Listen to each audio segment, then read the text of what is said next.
Hi, வணக்கம். உங்கள் ஜானு.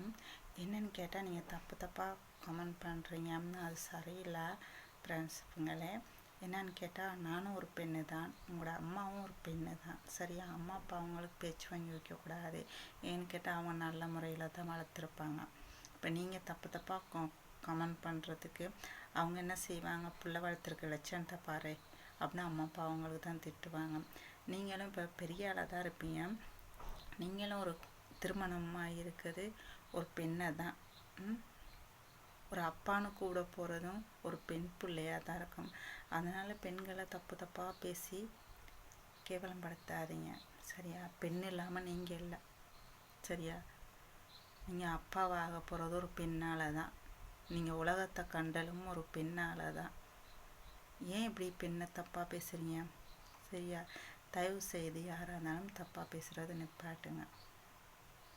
எங்களுக்கும் பிள்ளைங்கள் இருக்குது, எங்கள் பிள்ளைங்களும் இப்படி கமெண்ட்களை படிச்சிச்சிங்கன்னா அம்மா நான் அப்படி இப்படிலாம் போடுறாங்க அப்படின்னு சொல்லி நம்மளோட பிள்ளைங்களும் தப்பாக யோசிக்குங்க. உங்களோட பிள்ளைங்கன்னு பார்த்தா அதே இதுக்கு தான் போகுங்க. நம்மளோட பிள்ளைங்கள நம்ம தான் தப்பான வழிக்கு போடாமல் நம்ம பார்த்துக்கணும்.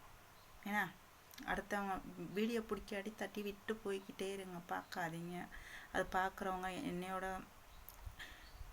என் கதைக்கிறது சிரிக்கிறது எல்லாம் பிடிச்சிருக்கும் நிறைய பேர்த்துக்கு. அவங்க பார்ப்பாங்க. எனக்குன்னு துண்டா ஒரு நிறைய சொந்தக்காரவங்க இருப்பாங்க தானே, அன்பான உறவுகள் இருப்பாங்க தானே, அவங்க பார்ப்பாங்க. அவங்கள்ட்ட பிடிக்காடி நீங்கள் தட்டி விட்டு போய்கிட்டே இருங்க. அதை பார்த்து பிடிங்க. தேவையில்லாமல் கமெண்ட் பண்ணுறீங்க, சரியா? இப்படியெல்லாம் பண்ணாதீங்க. யாருமே பண்ணாதீங்க. உங்களோட அம்மாவையும் உங்களோட ஒய்ஃபையும் நினச்சி பார்த்துட்டு அவங்களும் பெண்ணு தான், இவங்களும் பெண்ணு தான், இப்படி பேசக்கூடாது. நம்மள பேசுகிறதுக்கு எவ்வளோ பேர் இருப்பாங்க, சரியா? அப்படின்னு யோசிங்க. Bye bye.